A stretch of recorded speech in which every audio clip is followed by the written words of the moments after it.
Welcome to Dish and Nutrition, where we dish on trending nutrition topics, all the while making it easy and fun to understand. I'm your host, Sarah Williams. And I am your co-host, Emma Boland.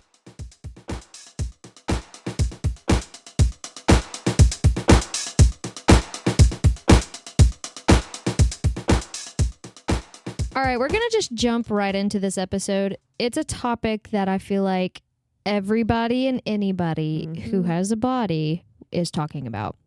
So, Emma, what would you say the number one thing you see all over social media is like regarding nutrition? I would say probably the top things on my For You page and just all over the internet in general are going to be fad diets, quick weight loss, and then another switch is just going to be supplements. They're everywhere. Supplements. I literally think I see supplements every single time I log on. And there's a new one every single day being endorsed by a different celebrity and or being created, created, quote unquote, by a different celebrity. Pushed in my face. Yeah. Yes. It's like, buy this. I'm like, I literally just bought one last week. Why do I need to buy this one? As a consumer, there's not a ton of information about the supplements out there. It's just pretty broad and vague. Yeah. You're a dietitian. You have the science-based facts. So can we kind of go over like surprising facts about supplements, what we should know, and just like your top 3 supplements, what you recommend? I like that. I feel like a podcast episode on supplements could easily last 3 hours. So I do like narrowing it down. I'll listen to you for 3 hours. I don't think anybody in this world would want to listen to me for 3 hours. But yes, let's do some surprising facts about supplements and then kind of what consumers should be on the lookout for when buying supplements. And then I'll give my top 3 supplements as a registered dietitian for the general public. Okay, so imagine you're going to your local like grocery store or health food store, wherever you buy your groceries. How many supplements, when you go down the health food aisle, how many supplements do you like usually see? So many. Our local grocery store, literally the entire aisle is supplements. I think it's safe to say like a basic grocery store probably has hundreds. Oh, yeah. And then you go to scroll on your social media app. How many supplements do you see being advertised by like an influencer or a celebrity? Thousands. Seriously, thousands. I actually take a couple that I like fell into the trap of. No, and that's fine. I think dietitians get like a bad rap about supplement usage. I don't mind supplements in a very broad sense. Of course, it's very person specific. I don't mind it. I don't like it when someone like uses them to replace their diet. It's called a supplement for a reason. It's meant to supplement the diet, not replace the diet.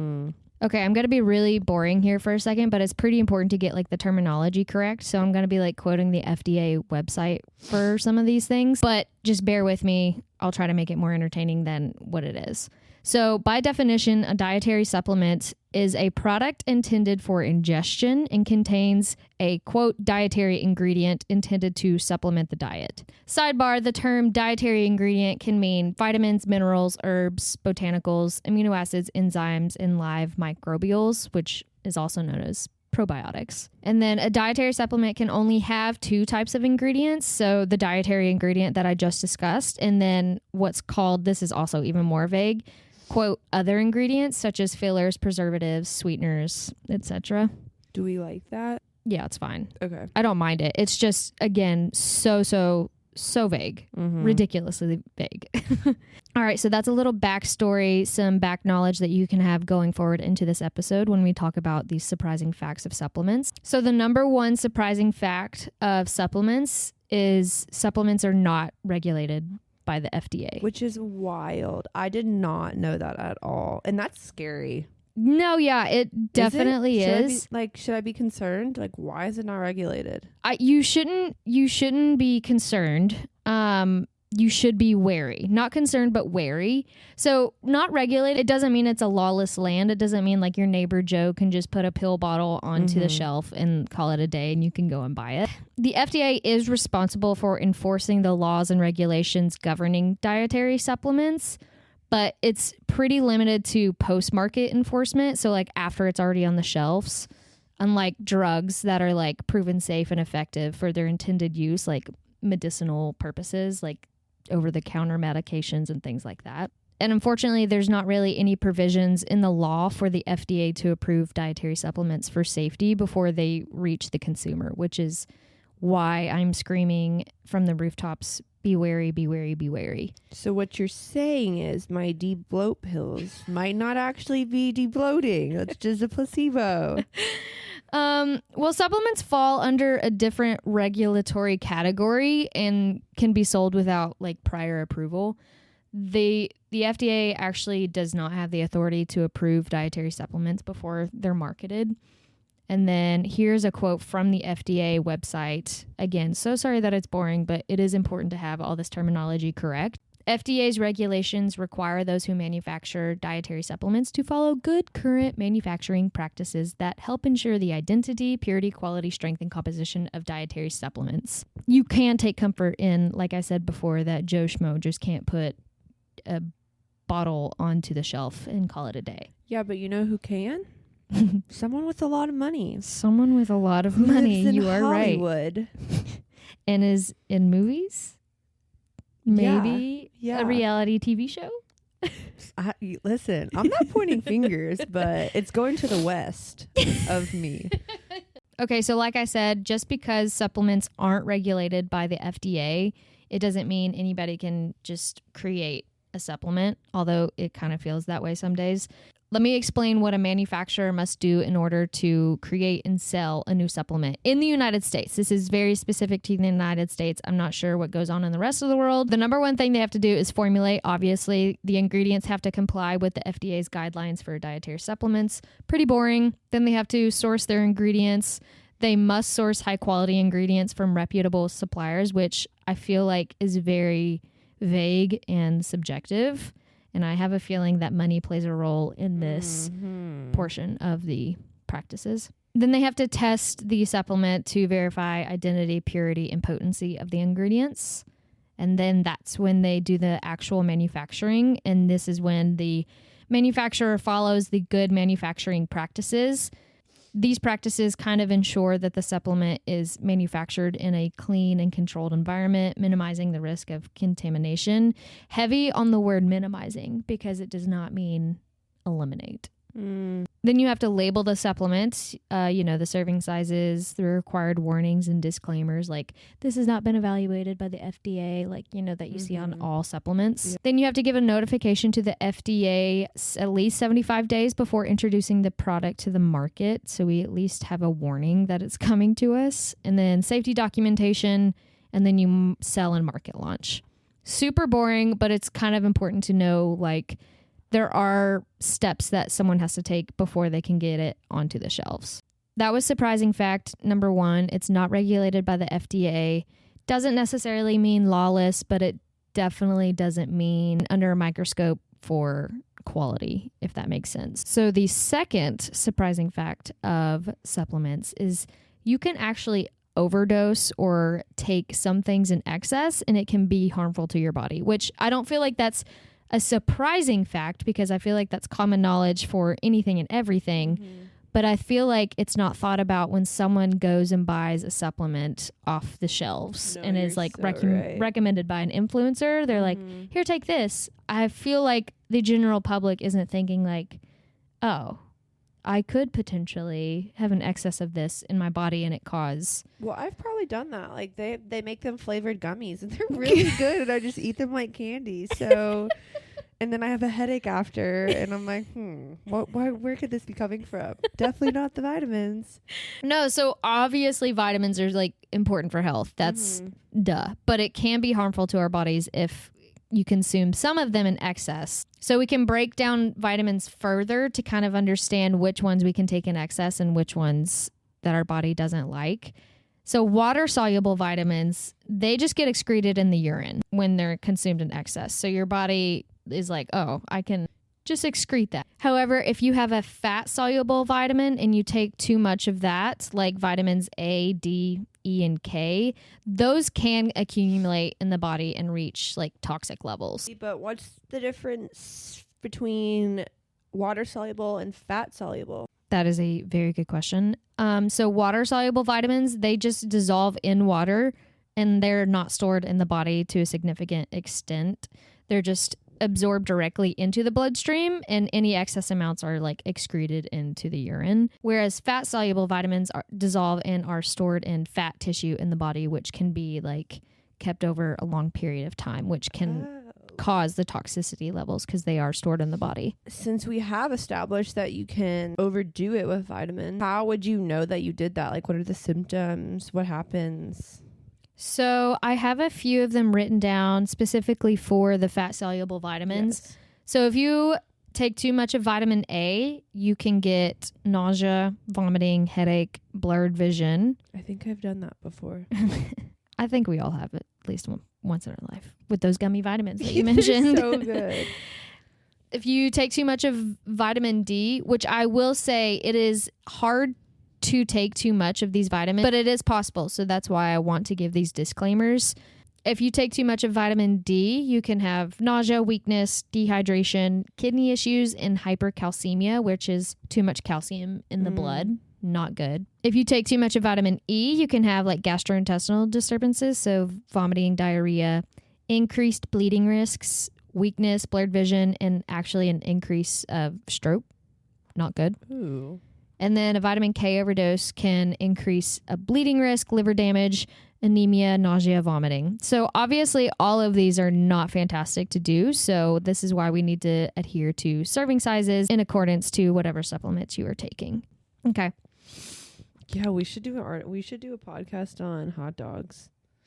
You leave my hot dogs out of this. Well, everyone says hot dogs are bad, and you cooked hot dogs. So I'd rather die than live a life without I read glizzies. an article that said article equals TikTok.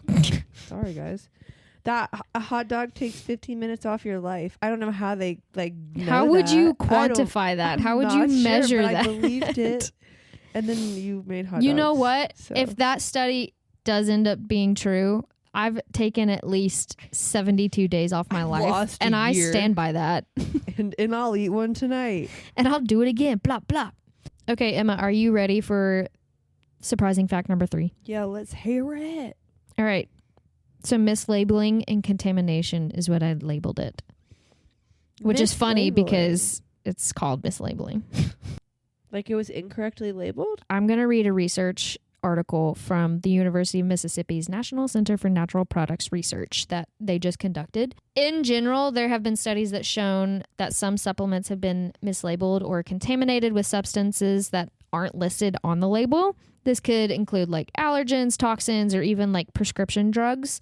So without that strict regulation by the FDA or oversight, consumers may unknowingly be exposed to risks when they take certain supplements. So this is why I'm harping on this topic so much. So going to that research article, so there were 57 products purchased. I believe these were like sports specific supplements, but still a good study regardless. A small sample size, I will say. I will give that caveat. 50 supplements is a lot. Yeah, 57, and all purchased online. So that is a huge thing as well. Yeah. Mm-hmm.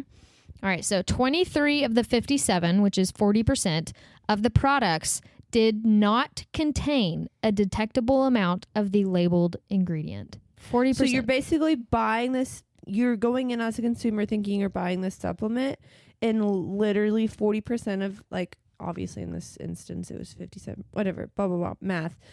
You're going in as a consumer thinking you're getting this supplement and you're not. Yep. Enough for your body to, like, actually...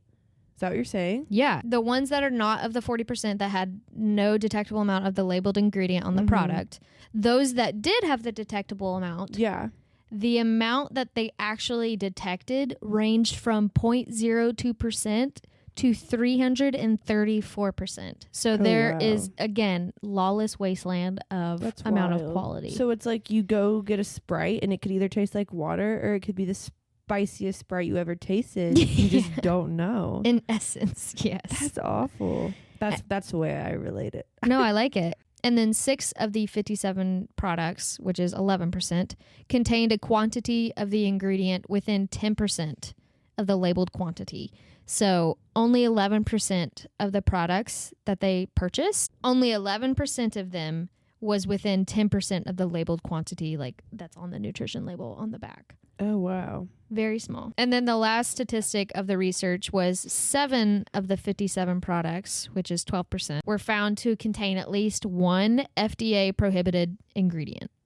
Prohibited? Prohibited. Like not allowed? Meaning not allowed. Okay. Don't love that. What? That's so bad. The fact that people are spending their money on this too. Mm-hmm. Wait, prohibited. Y'all. Yep. Scary, scary. That's why we need to be wary, wary. That was gross. I'm so sorry. So how do I know what freaking supplements to take then? Fantastic question. And here's some things you can do when you're on the market for a supplement. However, let me go back to that study and say it's not a fear. I don't mean to fearmonger against supplements. I really don't. It's just one study, small sample size. I use that as an argument when I'm going against an article.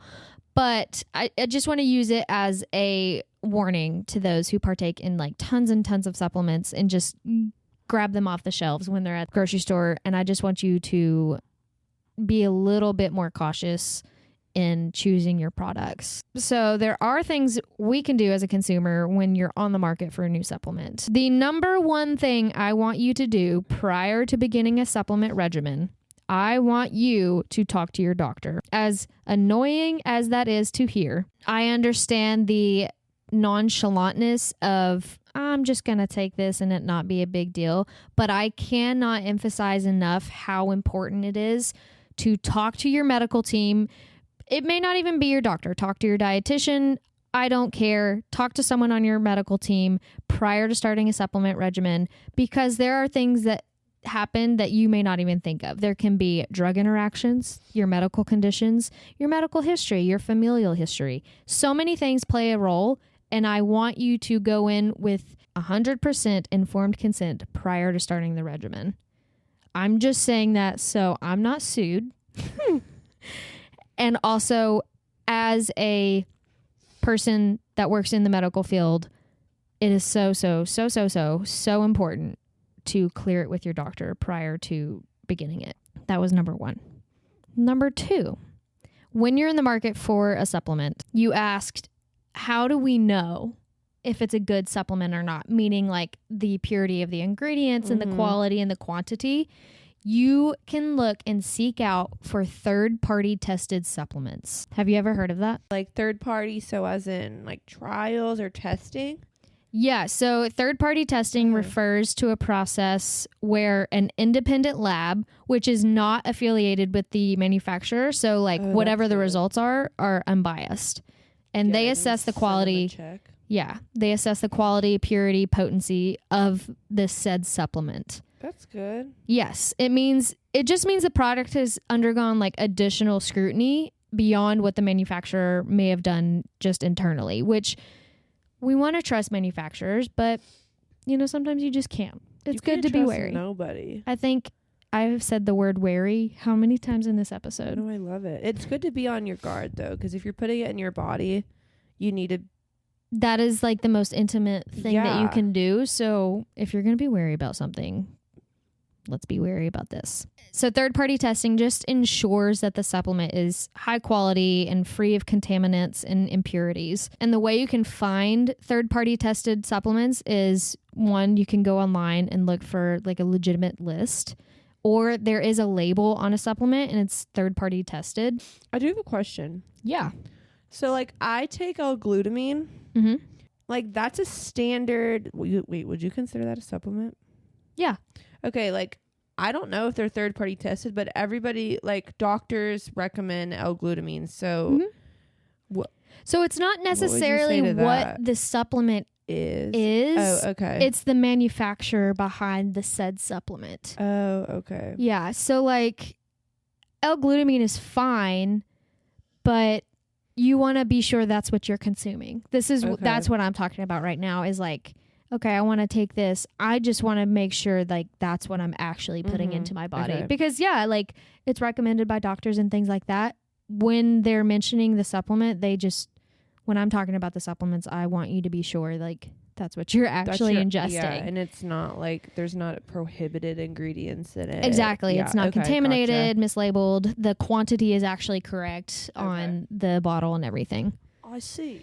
So yeah, that is my biggest dietitian tip is look for third-party tested supplements because it just indicates that the product has met like certain quality standards established completely by an independent entity. Now that I've learned these things and I realize that I need to be a little more conscious of what I'm purchasing and putting in my body. Yeah. What are your top 3 supplement recommendations as a registered dietitian? Again, I want to emphasize talk to your doctor or dietitian before implementing any new supplements into your diet. I have that written down and I want to say that again before someone creates a lawsuit.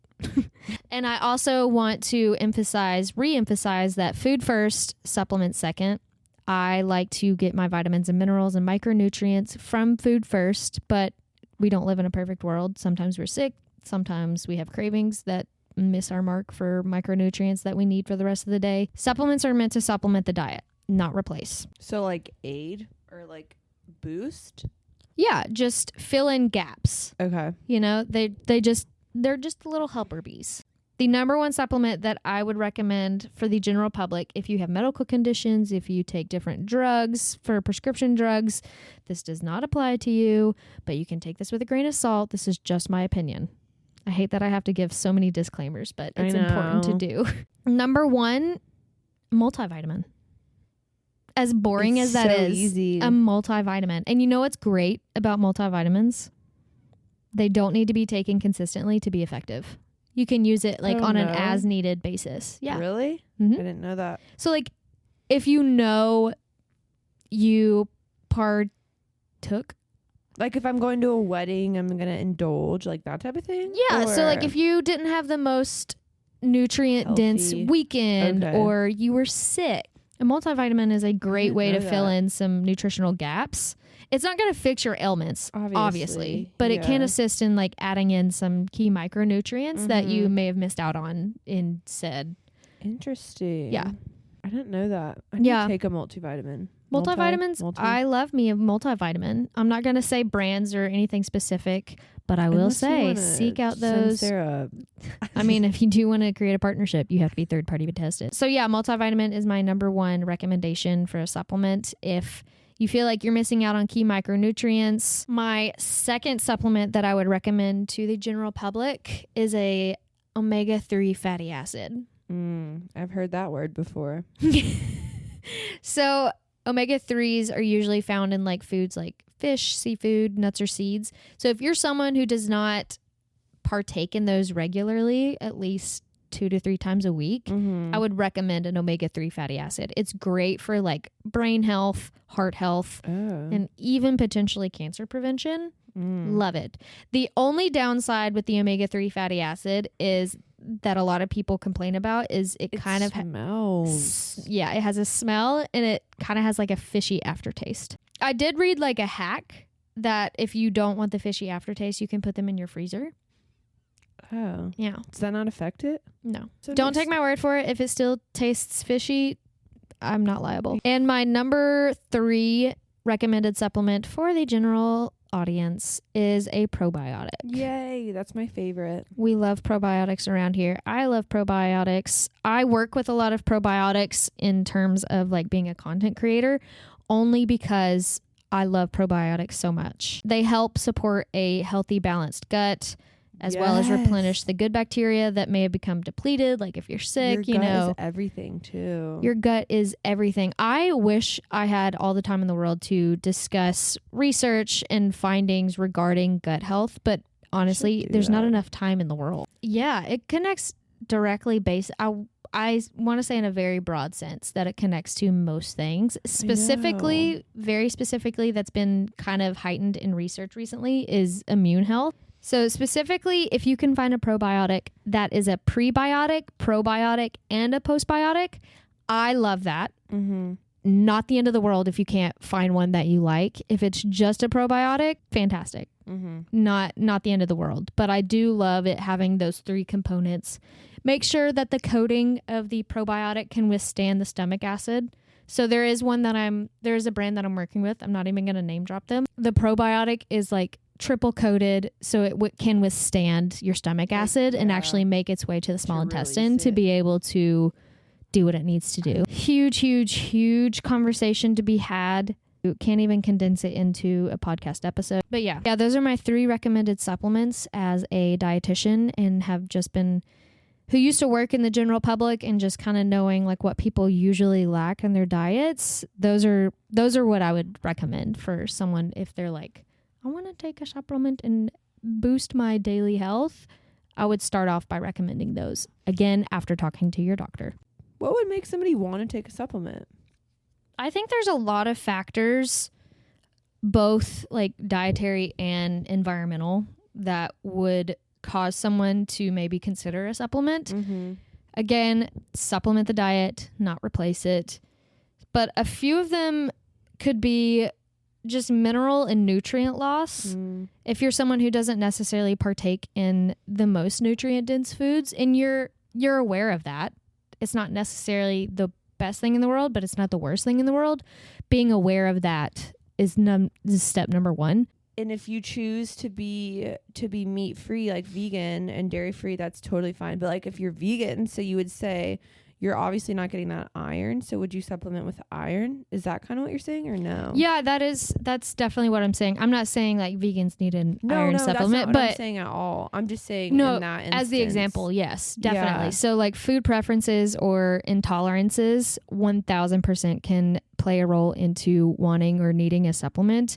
You could follow a vegan, gluten-free, dairy-free diet, and you're going to have some sort of nutrient deficit as you follow these types of ways of eating, and that could definitely play a role into making want or needing someone to have a supplement. Gotcha. Or like if you don't get enough sunlight, that's when you would take vitamin D? Yes. Yeah, okay. Absolutely. If you live in like a more northern hemisphere, like Alaska, oh my gosh. If you and our husbands got stationed in Alaska, I would 1000% be taking a vitamin D supplement. Really? Yeah. I took one when I lived in South Dakota too. Just because your body needs that? Like just because like or whatever it is? Is that wrong? I'm not a plant. Wait, what is it? Is it photosynthesis? No, but well, I'm business. No, it's vitamin D just plays a huge role in so many different processes in our body. And when you live in a place that's cold, you're not outside, obviously. You are not exposed to sunlight where you could get the natural vitamin D. There's so many different forms of vitamin D. But yeah, if you're someone who lives in a northern hemisphere, not outside a lot, not exposed to sunlight a lot, I would recommend a vitamin D supplement. Good to know. But again, that is one that can be taken in excess, so would definitely need to be monitored by someone who knows what's going on. Professional. And another reason why someone may want to take a supplement is medications. Sometimes medications interact and can interfere with the absorption of our nutrients. So if you're on a medication, you of course need to talk to your healthcare doctor about nutrient interactions to see if a supplementation is needed. But that's also a reason why someone may want to consider a supplement. That's very specific to their condition, why they're taking the drug, what's the reason. When you're in the hospital, did you guys ever have to give patients supplements that were on like tubes and stuff, or no? Yeah, so that would be... So tube feeding was a little bit different. That was like more so like macronutrients, like carbohydrates, protein. Okay. Of course, there are micronutrients in those tube feeds. But if you're wanting like, we knew exactly what micronutrients were going into said nutrition for this person on the tube, that would have been a TPN, which is a lot more high caliber. Oh. Yeah. Sorry. And we would work very closely with a pharmacist.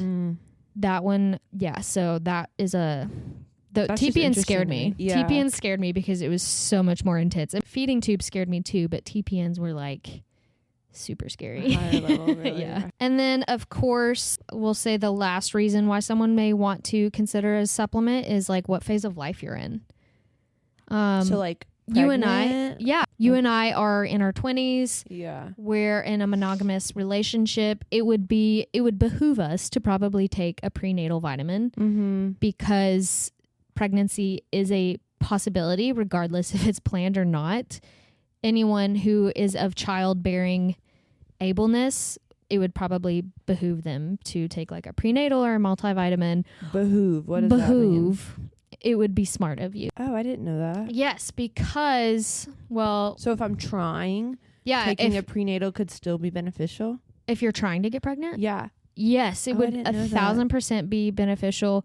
Just because the child in the womb, the fetus in the womb, is so, especially in those first few weeks before you even know you're pregnant. This is a very specific example. I'm not saying or like demanding people to do this. This is just an example of phase of life. Yeah, so like in the first few weeks of pregnancy, before you even could get a positive pregnancy test, that neural tube of the child or fetus is being developed. And if you have a folate deficiency, it can cause spina bifida. And yeah, so if you're someone who doesn't necessarily eat a lot of folate from food sources, that could be a risk. So it's just taking the extra step and being cautious with your diet. That's just an example of a phase of life that someone may want to consider, may want to talk to their doctor about. If you're someone who may be later in life and bone loss is a potential issue, you could talk to a provider and talk about calcium supplements or vitamin D and calcium. Those are just two specific phases of life that come to my mind immediately when we're talking about if someone wants to take or start a supplement regimen. I do have a question. What's up?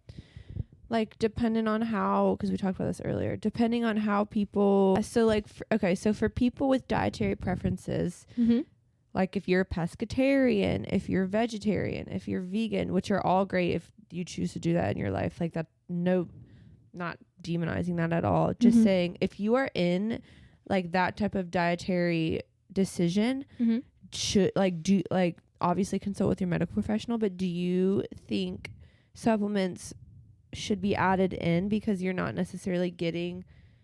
Do you understand? Yeah, I totally understand your question. Yeah, no, if you're someone who adheres to a certain diet for ethical reasons, for autoimmune reasons, whatever reasons it may be, it's important to know the advantages and disadvantages, and those disadvantages could be potential micronutrient loss that you may not be getting from foods that you're not eating. It would be smart to consider a supplement just to fill in those nutritional gaps. Gotcha.